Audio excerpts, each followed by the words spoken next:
नमस्कार मित्रांनो, आज आपण चांदवड येथील प्रसिद्ध रेणुका माताचे दर्शन घेणार। मंदिराच्या आसपासचा परिसर शांत आणि निसर्गरम्य आहे। मंदिराची वास्तुकला पारंपरिक आहे, ज्यामध्ये सुंदर कोरलेली भिंती, स्तंभ आहे। मंदिराजवळच एक प्रसिद्ध धबधबा आणि प्राचीन चांदवड किल्ला, जे या ठिकाणाच्या सौंदर्यात भर घालतो।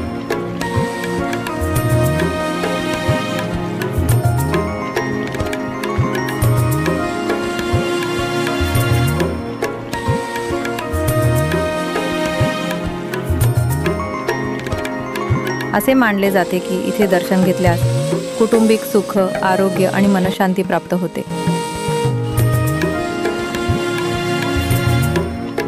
श्रावण महिना, नवरात्र व रेणुका जयंती हे सण येथे मोठ्या भक्तिभावाने साजरे होतात।